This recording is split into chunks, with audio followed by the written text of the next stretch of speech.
আছে? জি। আসসালামু আলাইকুম ওয়া রাহমাতুল্লাহি ওয়া বারাকাতুহু। এলাকা বন্ধ একবারে আজকে লেগে এটা দেখলে বিয়ে এই গাড়ি লাগা এই গাড়ি কি শুধু ঠিক আছে দেন আমরা বিয়ে করি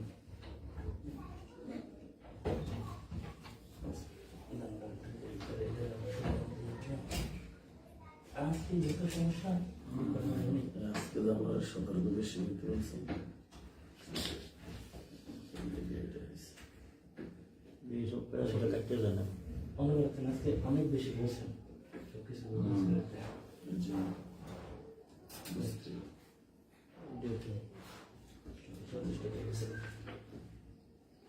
ঠিক আছে ঠিক আছে।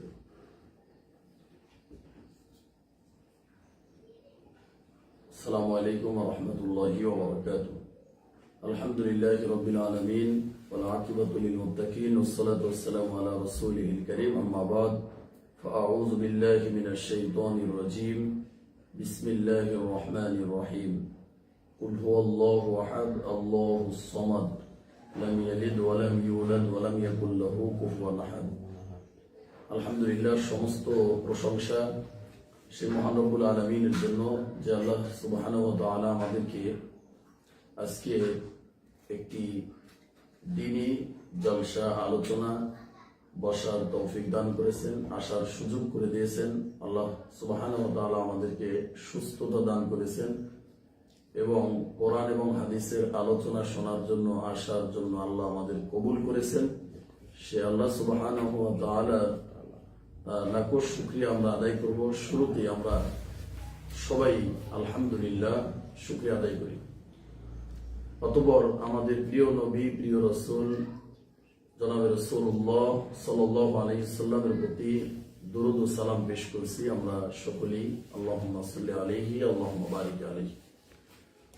অতঃপর সম্মানিত আমার পর্দার আড়ালের মা ও বোনেরা, আজকে আমরা আপনাদের সামনে খুবই গুরুত্বপূর্ণ একটি বিষয় নিয়ে আলোচনা করার ইচ্ছে করেছিলাম, কিন্তু সময় আজকে অতটুকু হবে না যে বিষয়টা আপনাদের সামনে হয়তো ক্লিয়ার করতে পারবো না সময়ের সংক্ষিপ্ততার কারণে।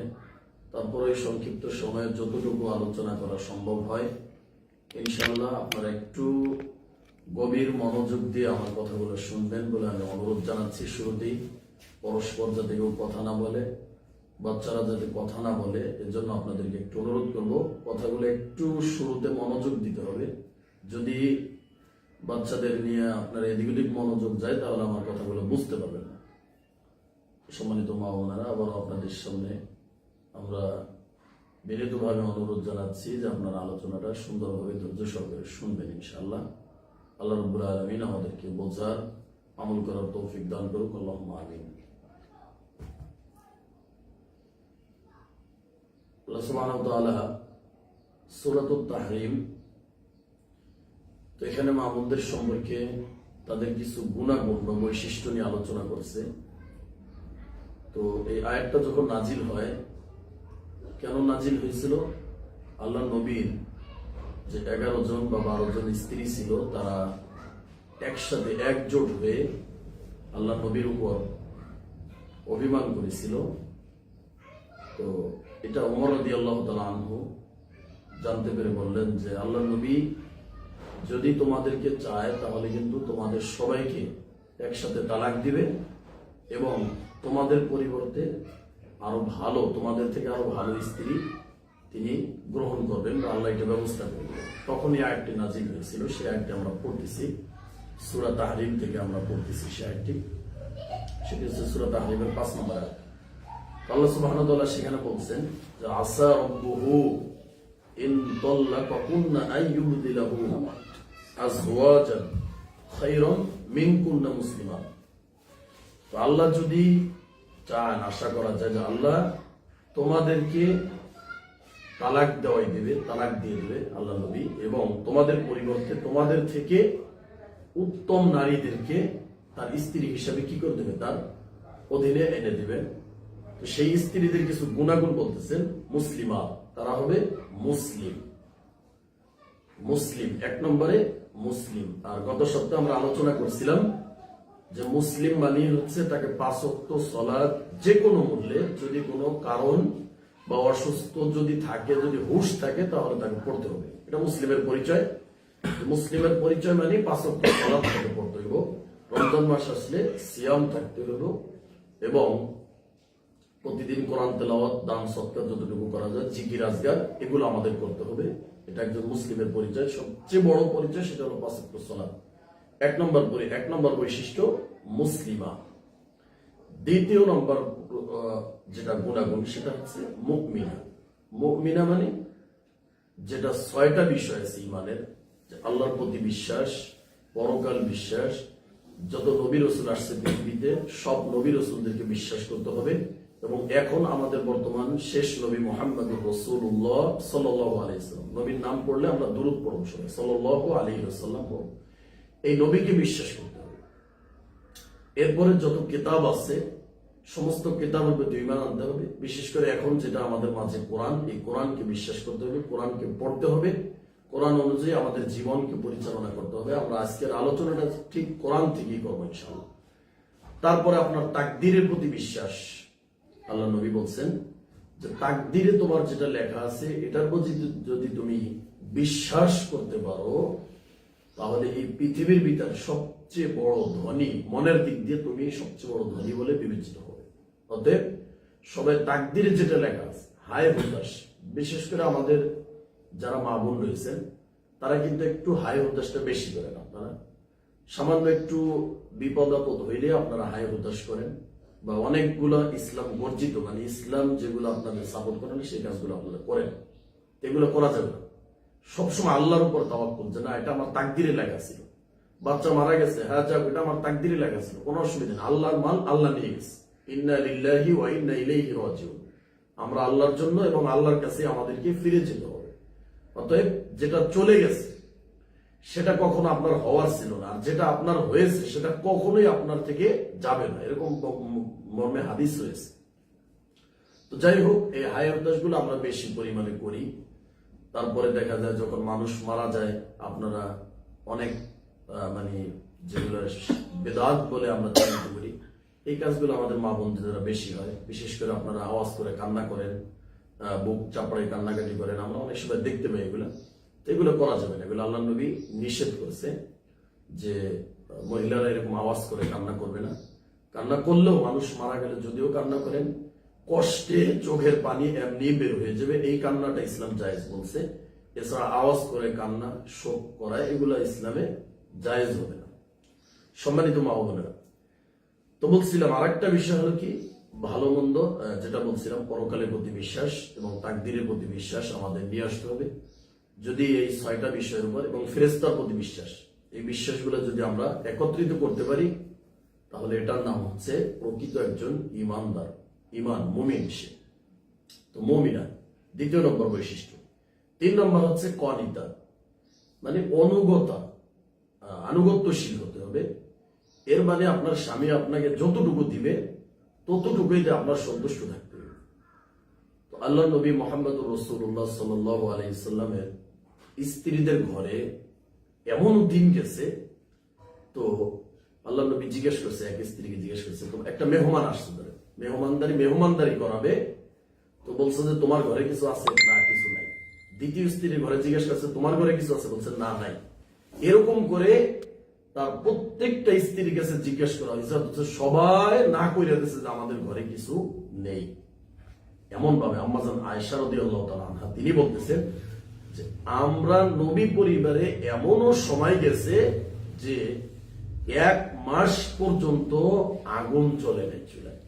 মা বোন একটু চিন্তা করেন, অথচ 1 মাস পর্যন্ত তাদের ঘরে কোনো রান্না হয় নাই, তারপরও তাদের একদিনও কিন্তু নামাজ কামাই যায় নাই, কাজা যায় নাই। হ্যাঁ, তাদের কোরআন তেলাওয়াত বন্ধ হয় নাই, তাদের ইসলাম নিয়ে গবেষণা বন্ধ হয় নাই। চিন্তা করেন যে একটা পরিবারে যদি 1 মাস পর্যন্ত রান্না না হয়, তাহলে সেই পরিবারটা কতটা মানে গরিব বলে আমরা বর্তমান সমাজে আমরা জানতে পারবো। যে 1 মাস পর্যন্ত না খেয়ে কোন পরিবার থাকে বলেন? অথচ আমাদের মা বোনদের একটা বৈশিষ্ট্য কি, যে স্বামী মনে করেন যে সব সময় তো আর মানুষের অবস্থাটা একরকম থাকে না। জি।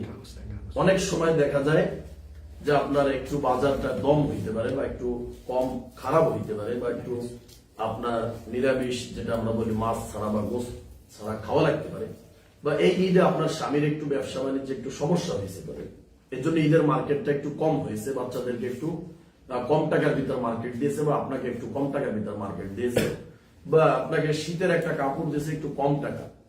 তো এই জন্য একটা বছর একটু সমস্যা আছে, এই জন্য আপনি ওই সময়টা কি করেন, মানে আল্লাহ নবী যখন জাহান্নামী অধিকাংশ মহিলাদেরকে জাহান্নামে দেখলেন তখন কারণ জিজ্ঞেস করেছিল যে ইয়া রাসূলুল্লাহ, মানে আল্লাহ নবী যে অধিকাংশ মহিলারা নারীরা এরা কেন জাহান্নামে যায়? তো বলছিল যে তারা অকৃতজ্ঞ,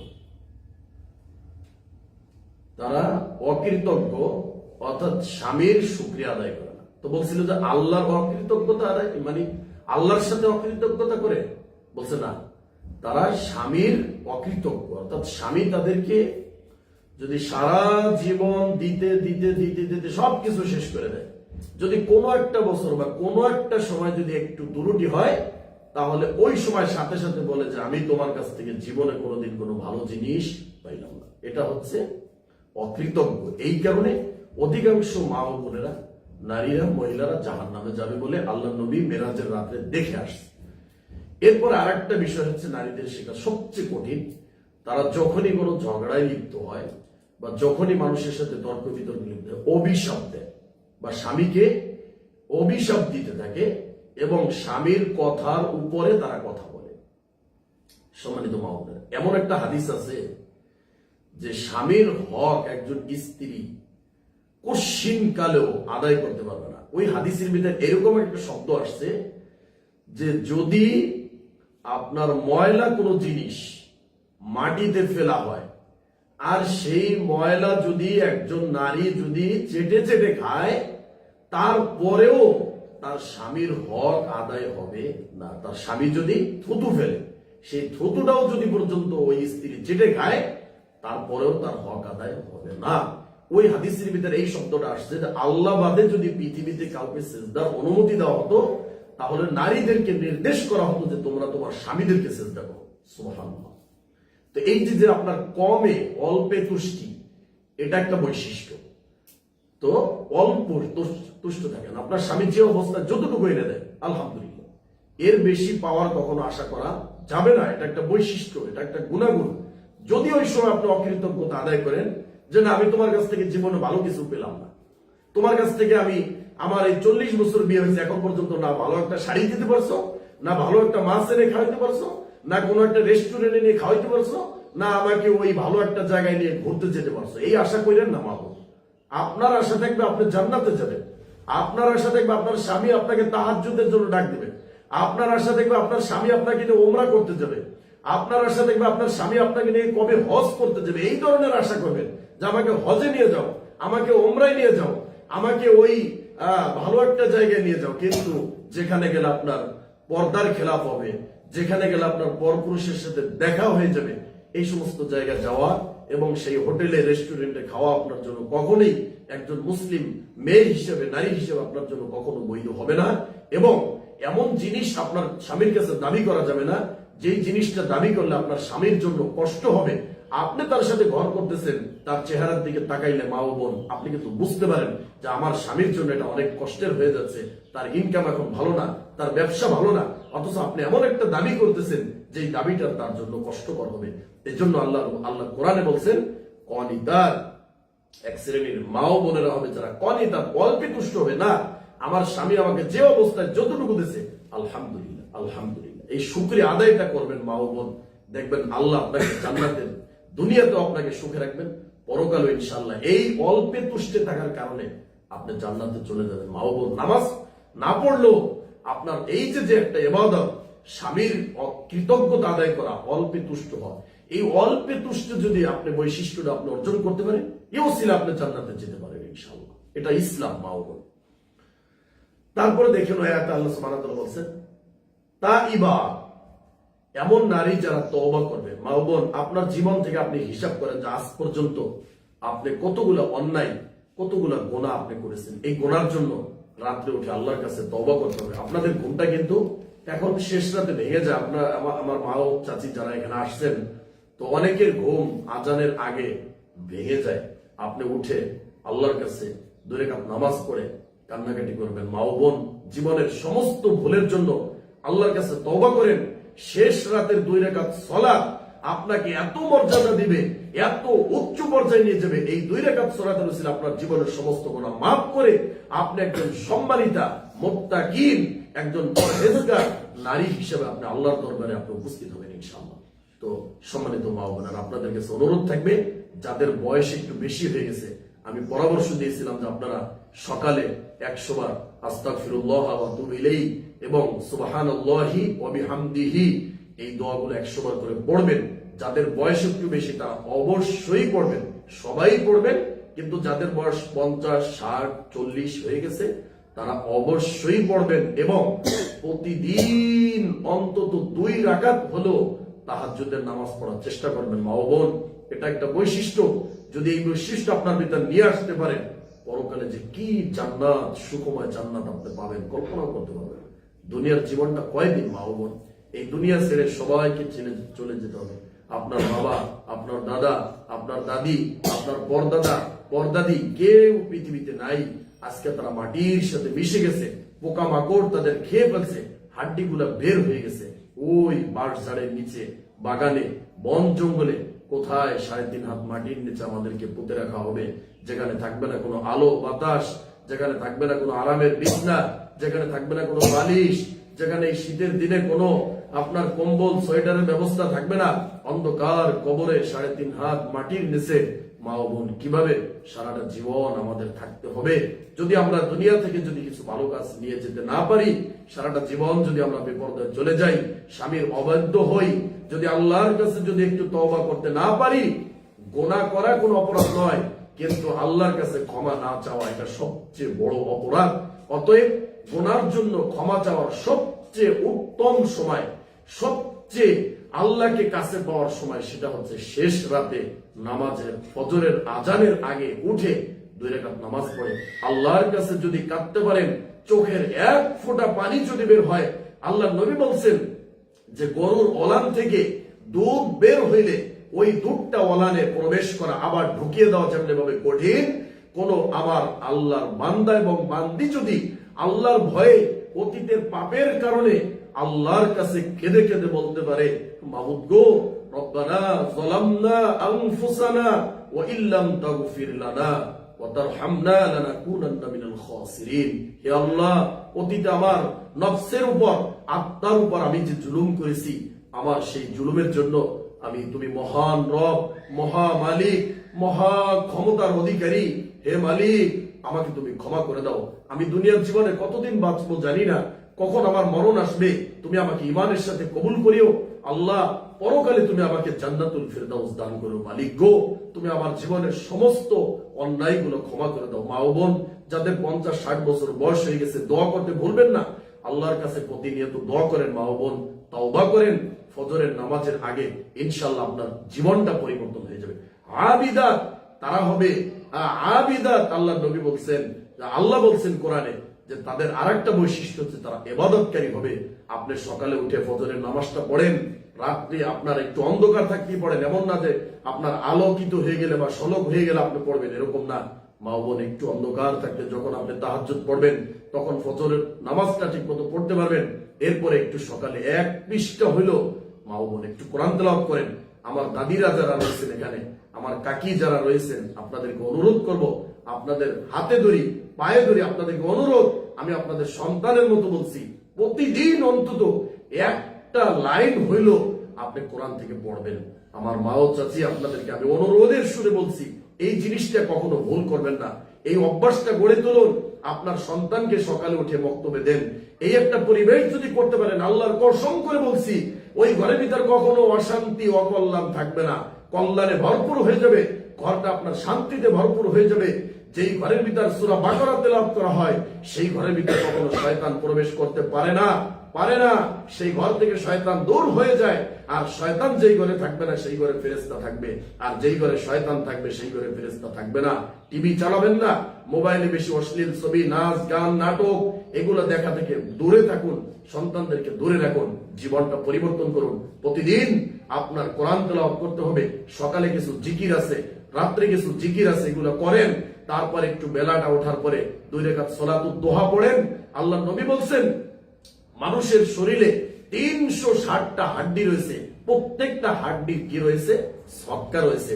মা ও বোন, আল্লাহ নবী বলছেন যে এই সদকা তোমরা পূর্ণ করতে পারবে যদি বেলাটা যখন উঠছে, একটু গরম গরম হচ্ছে, তাপটা একটু গরম হচ্ছে, এই সময় যদি তুমি 2 রাকাত সালাতুদ দোহা পড়তে পারো, তোমার শরীরে 360টা হাড্ডি সদকা পূরণ হয়ে যাবে। সুবহানাল্লাহ। প্রতিদিন পড়বেন।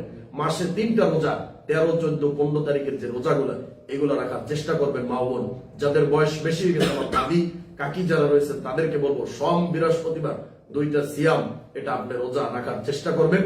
এই দিনে আল্লাহর কাছে আমলগুলো উপস্থাপন করা হয়।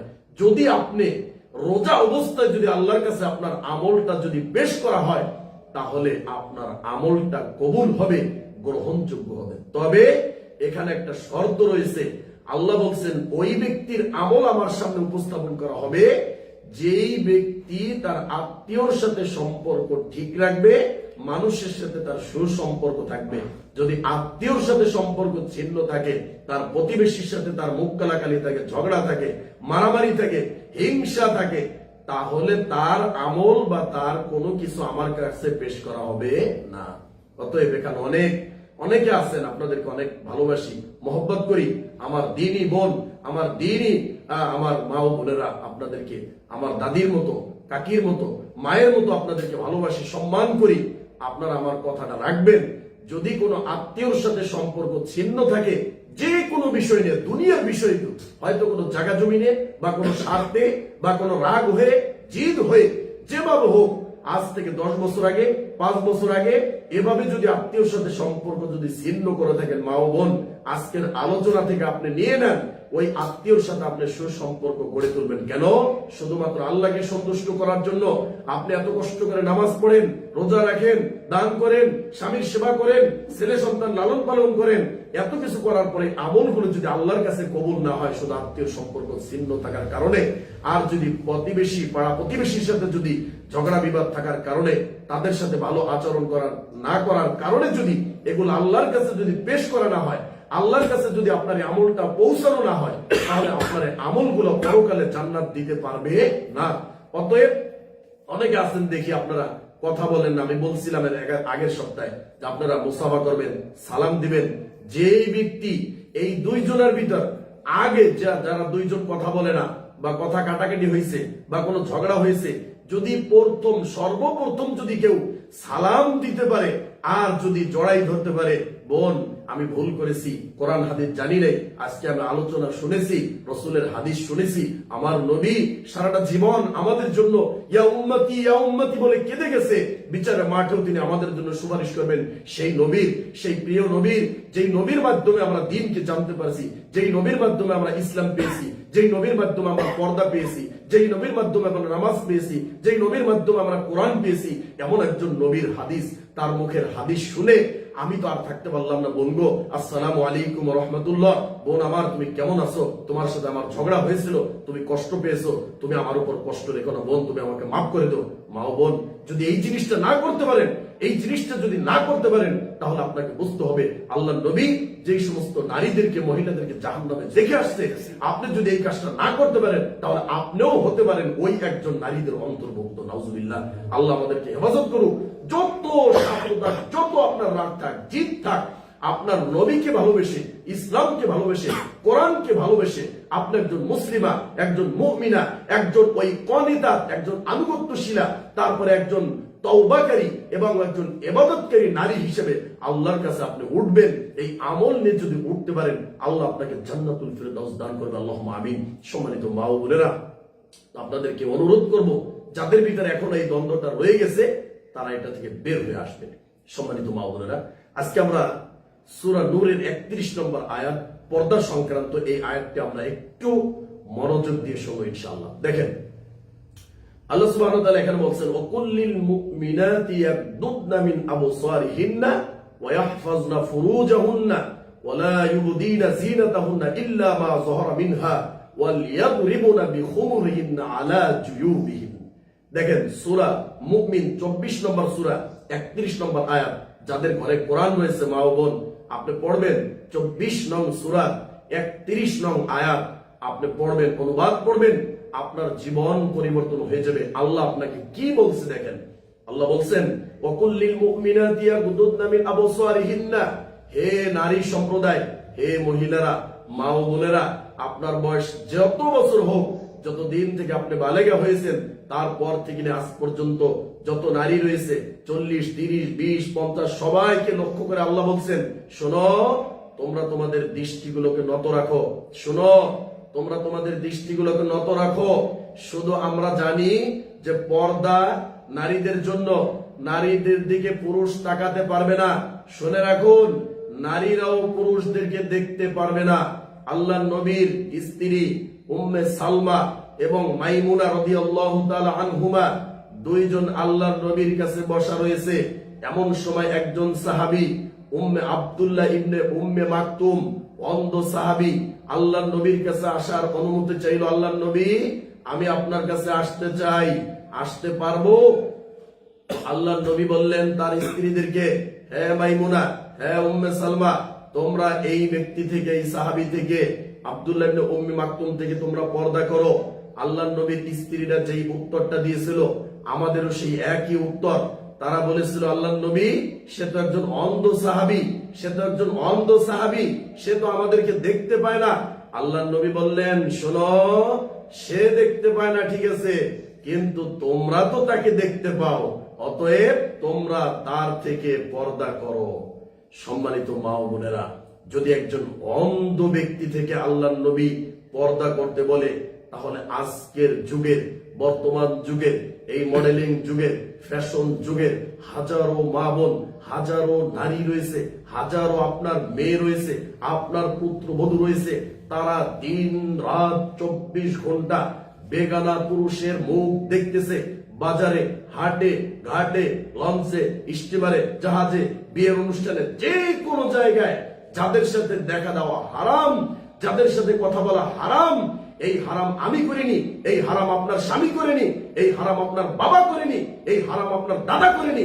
আপনাকে যিনি সৃষ্টি করেছে, আপনাকে যিনি চেহারা দিয়েছে, আপনার লাবণ্য যিনি তৈরি করেছে, আপনার স্বামীর ব্যবস্থা যিনি করেছে, আপনাকে বিয়ের ব্যবস্থা যিনি করেছে, আপনাকে পৃথিবীতে এত সুন্দরভাবে জীবন যাপন করার জন্য যিনি আপনাকে তৈরি করেছে, সেই রব, সেই মালিক, সেই মহামালিক, যিনি এক সেকেন্ডে নয়, এক মুহূর্তে নয়, তারও আগে আপনার জীবনকে তিনি নিয়ে নিতে পারেন, সেই রব আপনাকে বলছে, শোনো মা ও বোনেরা, তোমরা অন্য পর পুরুষের দিকে তাকাবে, এটা তোমার জন্য হারাম, এটা হারাম, এটা হারাম, হারাম। তুমি শুনে রাখো, আজকে তোমাকে এই জিনিসগুলো দিয়ে আমি পরীক্ষার ভিতর ফেলছি, এটা তোমার জন্য একটা পরীক্ষা।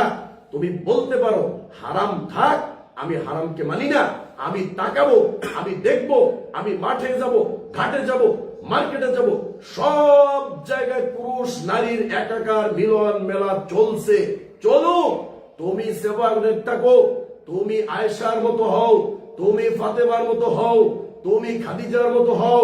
সম্মানিত মা ও বোনেরা, খাদিজা এমন একজন নারী, যেই নারীকে আল্লাহর পক্ষ থেকে জিব্রাইলের মাধ্যমে সালাম দেওয়া হয়েছে, পৃথিবীতে কোনো পুরুষ নেই, পৃথিবীতে কোনো পুরুষ নেই, পৃথিবীতে কোনো পুরুষ নেই যেই পুরুষকে আল্লাহর পক্ষ থেকে সালাম দেওয়া হয়েছে। সম্মানিত মা ও বোনেরা, আপনাদের সম্মান এত বেশি, আপনাদের মর্যাদা এত বেশি, কারণ আপনাদের পেট থেকেই নবী মুহাম্মদুর রাসূলুল্লাহ সাল্লাল্লাহু আলাইহি সাল্লামের মতো মানবের জন্ম হয়েছে।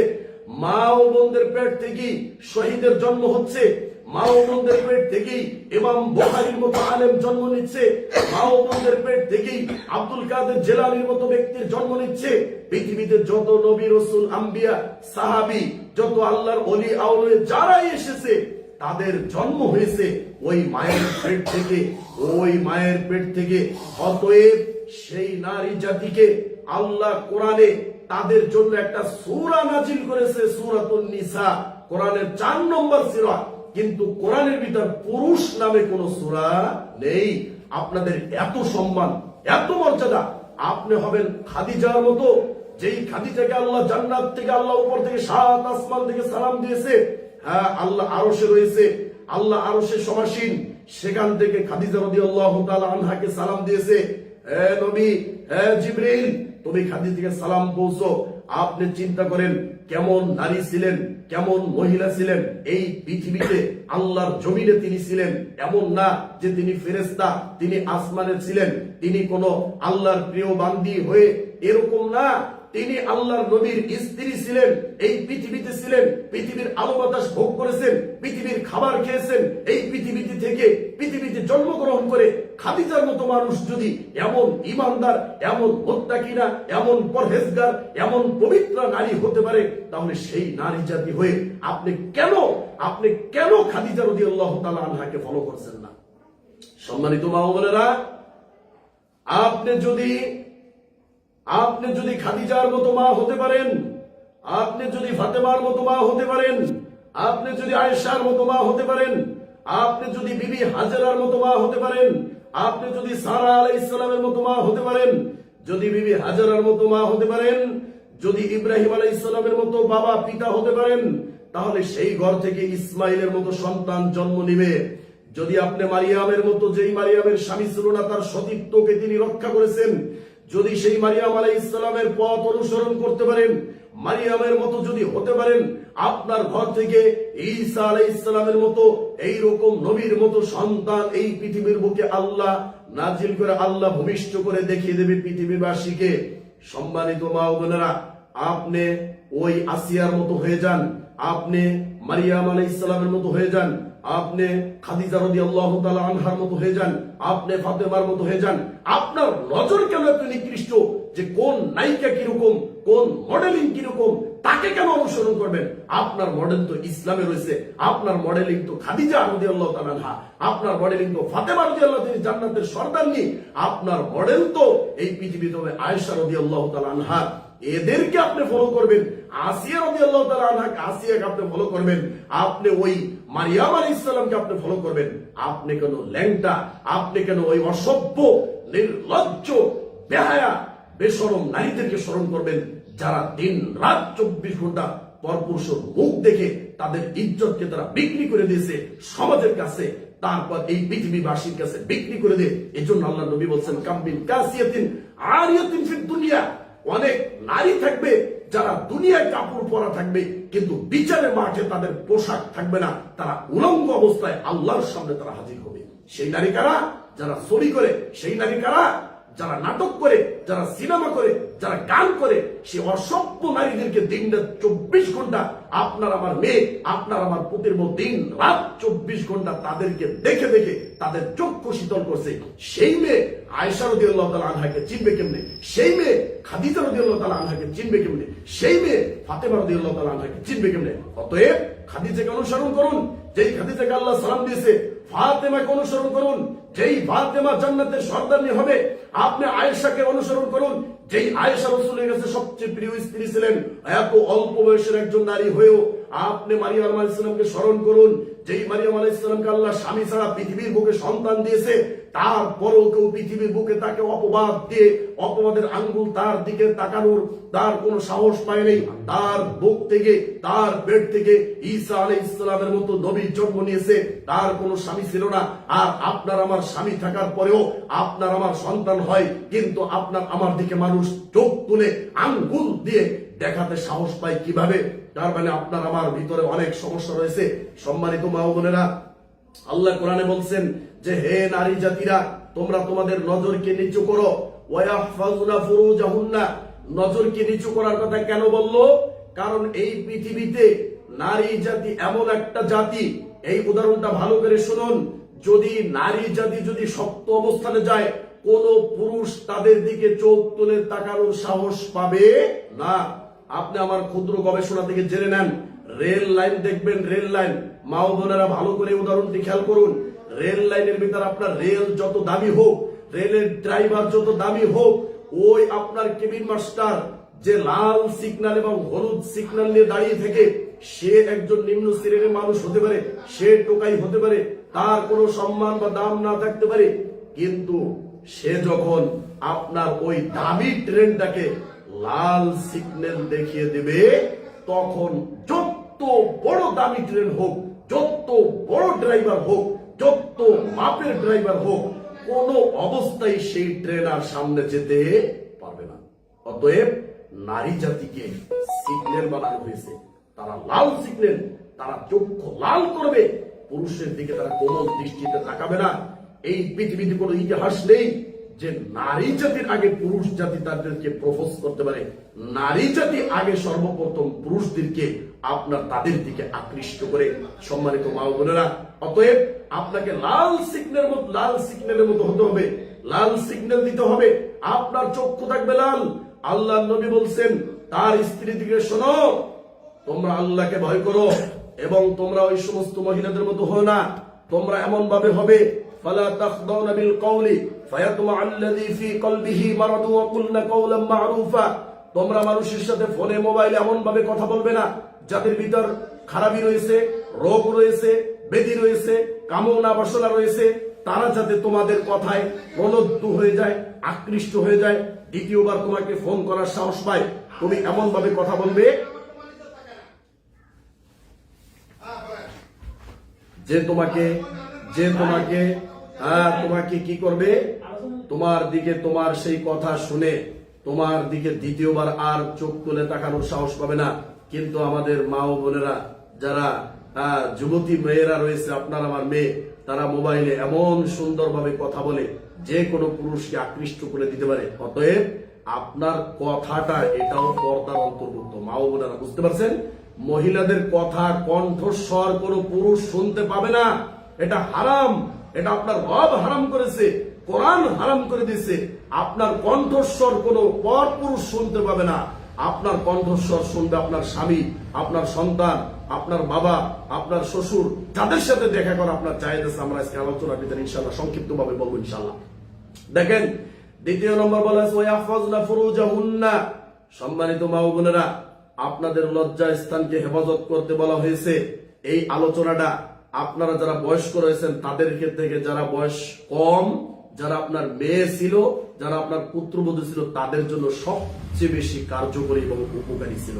শুনেন, যদি আপনার সতীত্বকে আপনি সঠিকভাবে রক্ষা করতে পারেন, আপনার পেট থেকে সালাউদ্দিন আইয়ুবের মতো সন্তান জন্ম নেবে, আপনার পেট থেকে ইমাম বুখারীর মতো সন্তান জন্ম নেবে।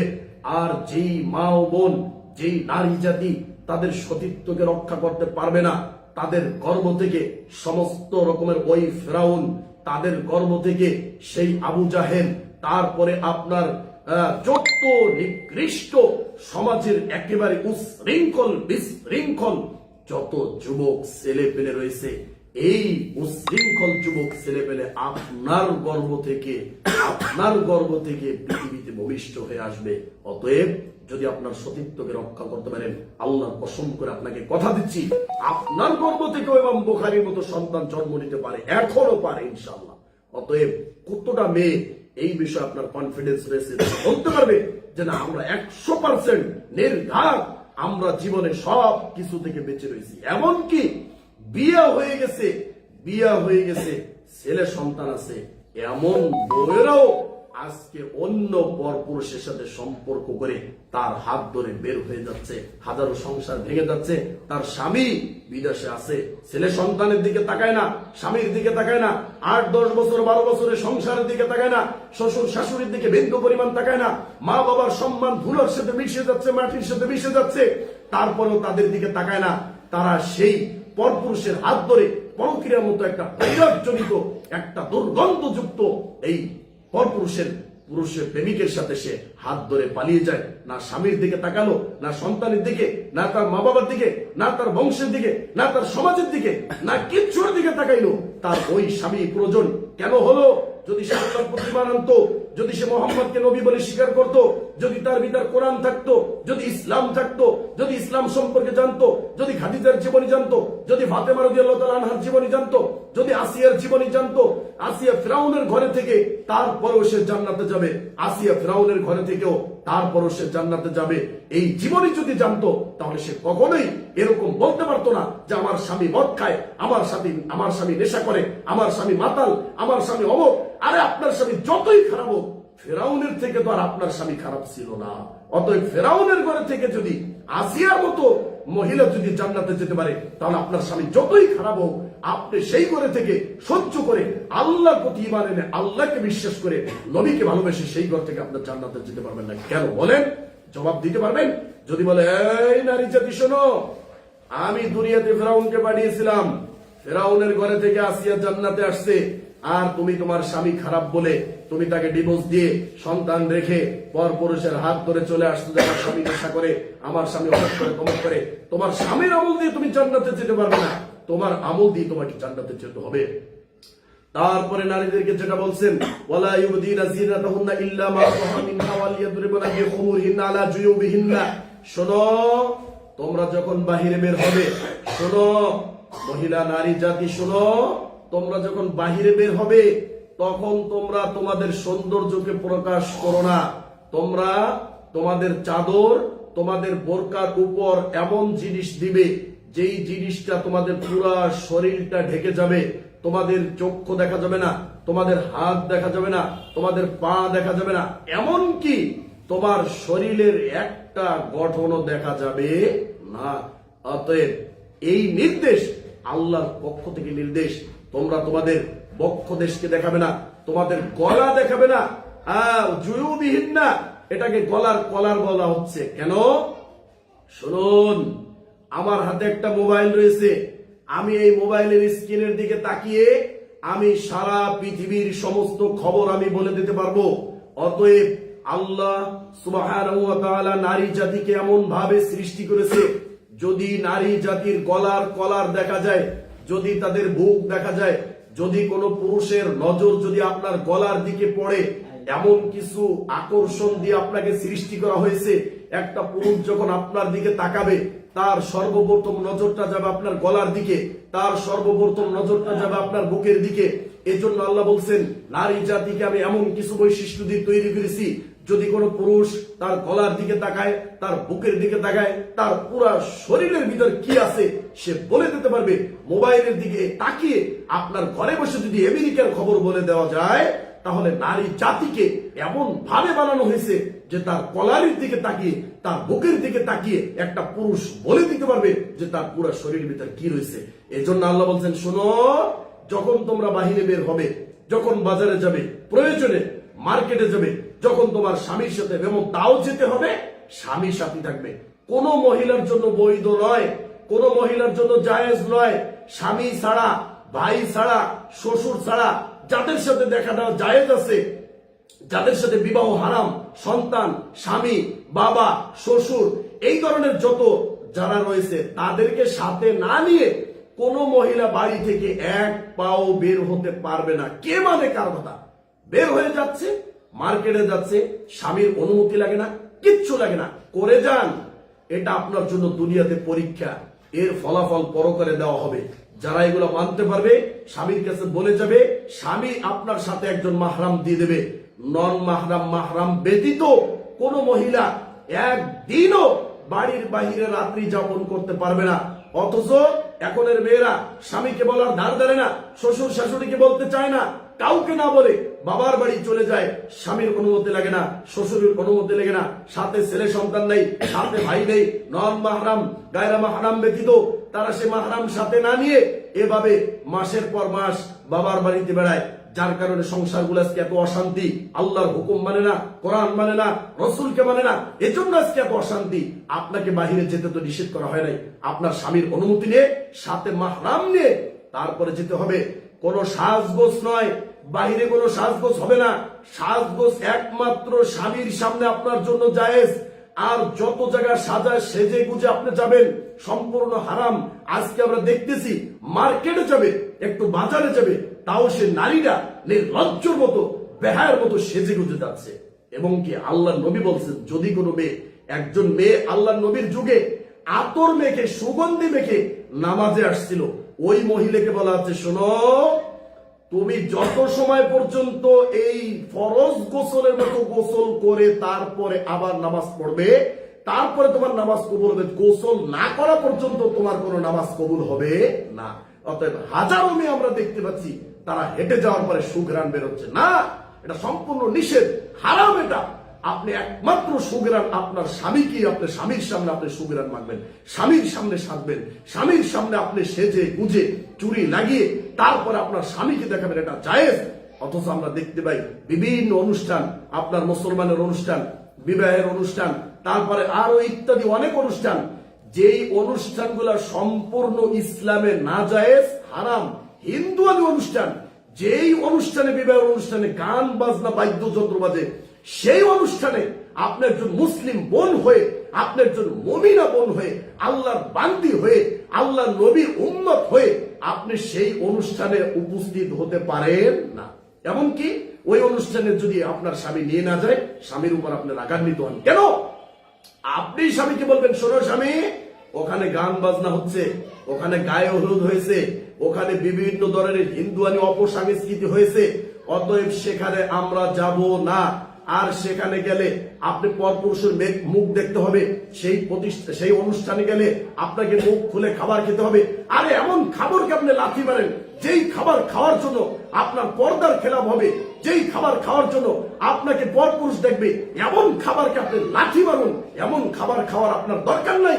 আপনি তো আসিয়ার মতো মহিলা, আপনি তো খাদিজার মতো মহিলা, আপনি জান্নাতে গিয়ে ওই খাবারটা পাবেন। আপনি ওই খাবারকে অবশ্যই বর্জন করবেন, ওই অনুষ্ঠানকে বর্জন করবেন। এমন অনুষ্ঠানের দরকার নাই যেখানে বেপর্দা ভাবে, বেহায়া ভাবে, বেগানা নারীদের ওখানে মিলামিল রয়েছে এবং পরপুরুষের মুখ দেখতে হবে। এমন অনুষ্ঠানকে বয়কট করা আপনার সময়ের দাবি। প্রত্যেকটা নারী, প্রত্যেকটা মা ও বোন এই বিষয়টি অবশ্যই খেয়াল রাখবেন।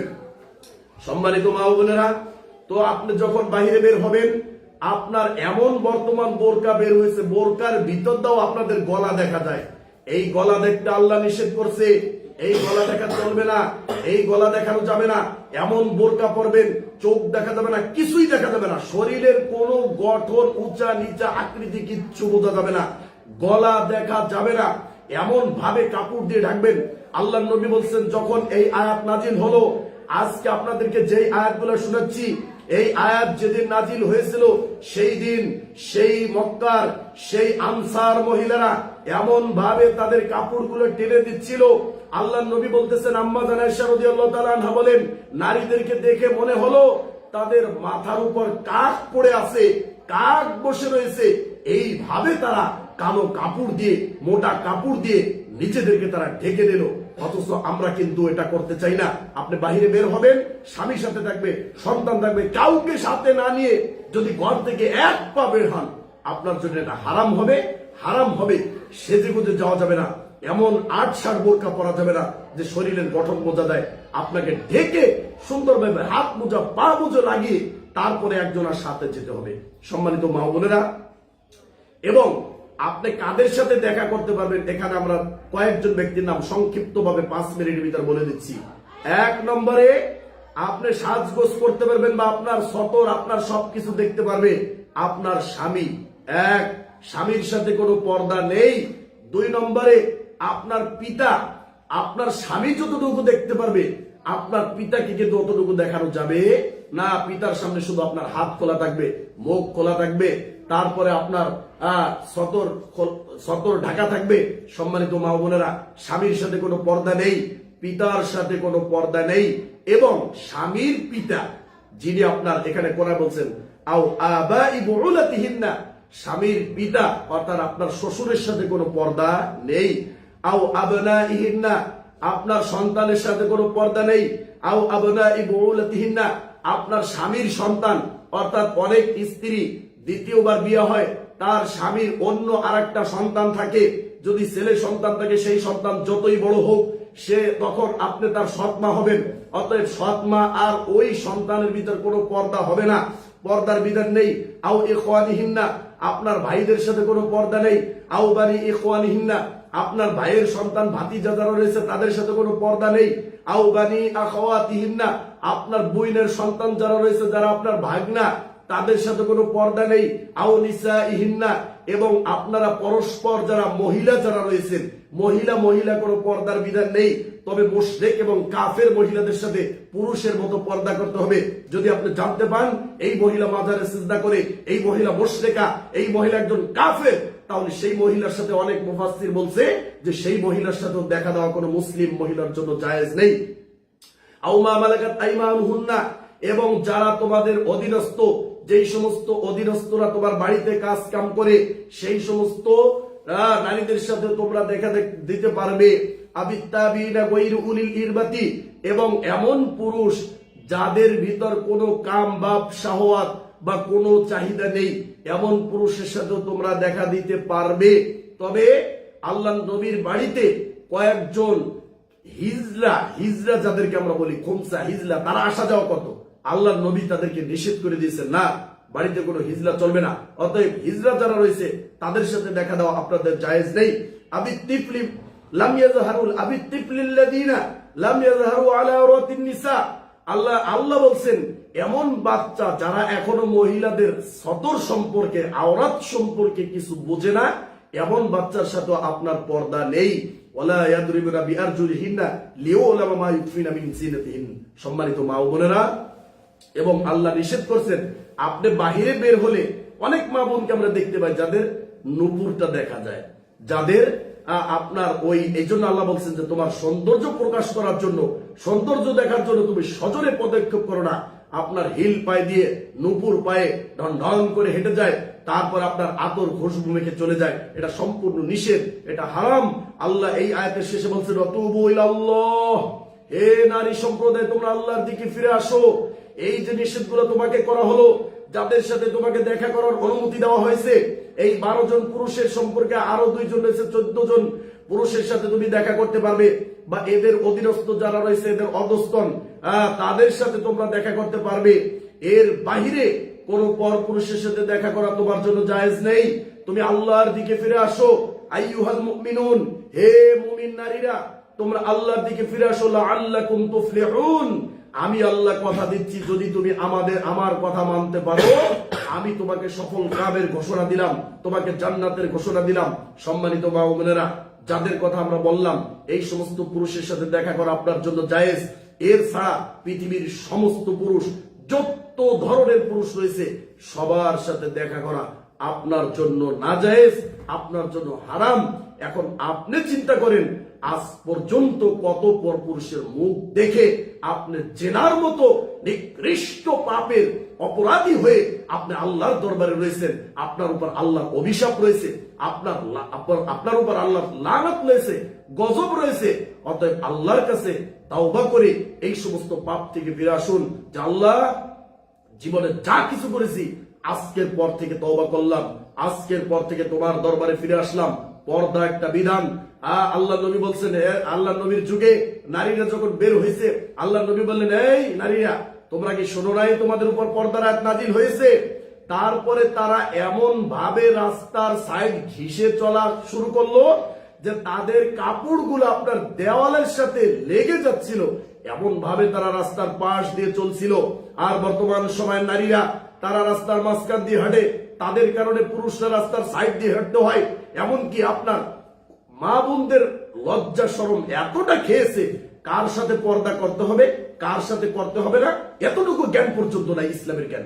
এখানে সেখানে দাঁড়িয়ে থেকে, রাস্তাঘাটে দাঁড়িয়ে থেকে, পরপুরুষের মুখ দেখে, রাস্তার দরজার সামনে এসে দাঁড়িয়ে থেকে, রাস্তায় বের হয়ে ঘোরাফেরা করে, তার কোনো পর্দা নেই, তার স্বামী নেই, তার মা নেই, তার বাবা নেই, তার মনে কেউ নেই, সব মারা গেছে, তার কোনো ইসলাম নেই। এরকম ভাবে আপনারা যাবেন না। এবং এমন গোসলখানায় গোসল করতে যাওয়া যাবে না যেই গোসলখানায় কোনো পর্দার ব্যবস্থা নেই। অনেক নারীকে আমরা দেখতে পাই যে আপনার পুকুরে গোসল করতে যায়, নদীর ঘাটে যায়, এখানে যায়, সেখানে যায়। এটা সম্পূর্ণ নিষেধ, হারাম। আপনার জন্য এই সম্পর্কে আরো আলোচনা আমরা সামনে বিস্তারিত ভাবে করবো ইনশাল্লাহ।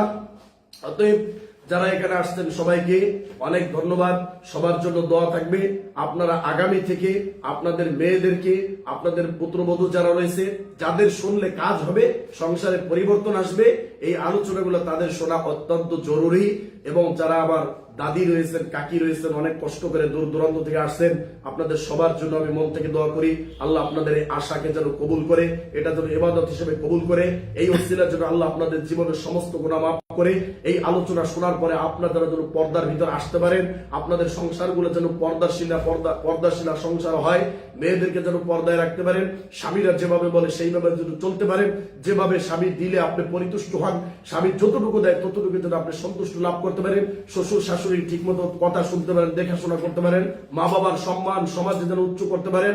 আমার যারা বয়স্ক দাদি চাচি রয়েছে তাদেরকে বলবো আপনারা সকাল সন্ধ্যার জিকির গুলা সুবহানাল্লাহি ওয়া বিহামদিহি 100 বার, আস্তাগফিরুল্লাহ ওয়া আতুবু ইলাইহি 100 বার, এবং প্রতি নামাজের পরে আয়াতুল কুরসি যদি কেউ পড়ে আল্লাহ নবী বলছেন ওই ব্যক্তি জান্নাতে যাওয়ার জন্য শুধু তার মৃত্যুটা বাকি থাকবে, মরার সাথে সাথে তাকে জান্নাত।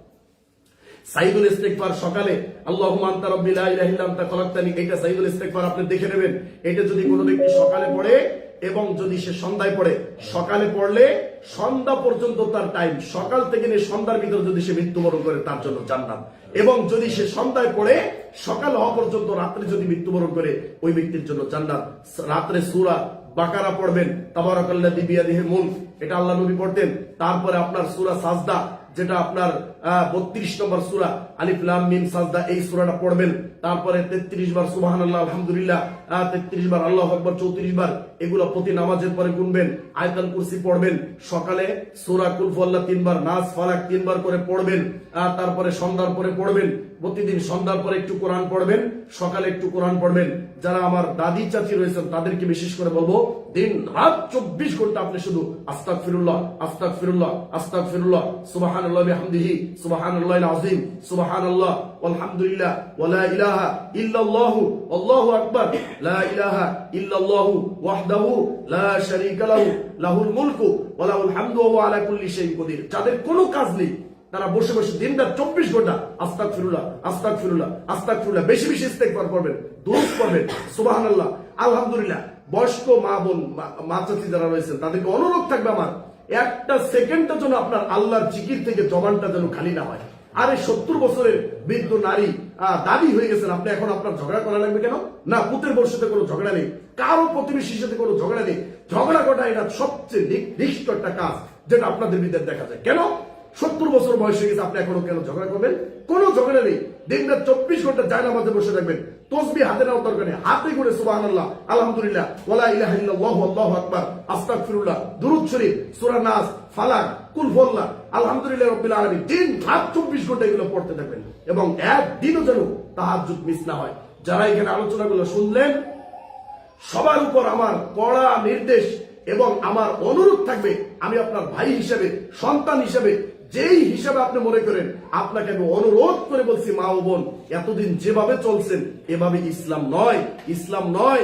আপনি আল্লাহর নবীর উম্মত হতে পারবেন না, আল্লাহর বান্দি হয়ে পরকালে আপনি দাঁড়াতে পারবেন না।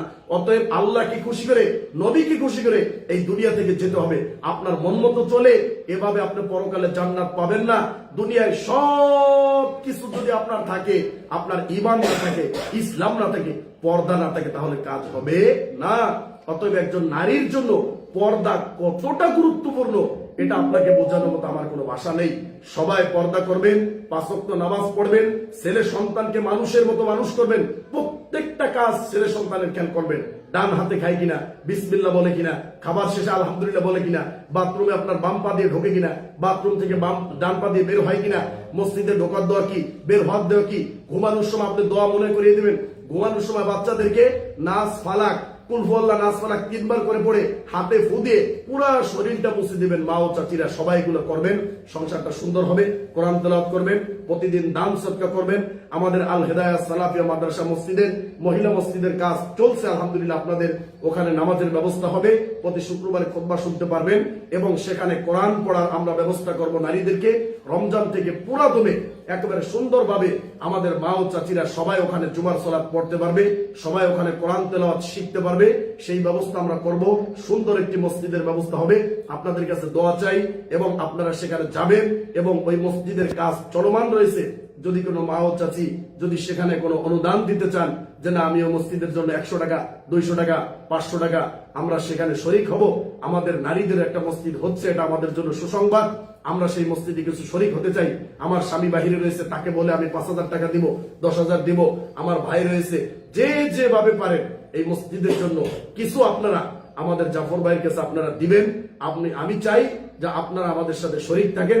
ইনশাআল্লাহ সবার দয় ওই মসজিদ সুন্দর একটি মসজিদ হবে, সেখানে আপনারা যাবেন। আপনাদের দাওয়াত থাকলো। আমি আপনাদের দিনী ভাই, আপনাদের সন্তানের মতো যতগুলো কথা আজকে বললাম, আল্লাহ আমাদের ভুল ত্রুটি ক্ষমা করুক এবং আমরা সহ, আমি সহ আমরা সবাই যেন এই কথার উপর আমল করতে পারি।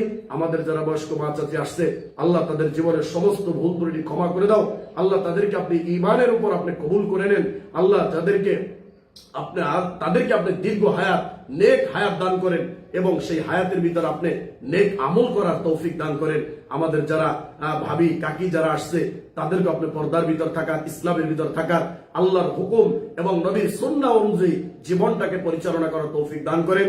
আমাদের যাদের ছেলে সন্তান রয়েছে, তাদেরকে আদর্শ ছেলে সন্তান হিসেবে কবুল করেন। আল্লাহুম্মা আমিন। সুবহানাকা আল্লাহুম্মা ওয়া বিহামদিকা আশহাদু আল্লা ইলাহা ইল্লা আনতা আস্তাগফিরুকা ওয়া আতুবু ইলাইক। যদি আপনাদের কোনো প্রশ্ন থাকে আপনারা পাঠাবেন এবং আমাদের প্রত্যেকটা আলোচনা আপনারা নিজেরা আসবেন, অন্যদেরকে ডেকে আনবেন।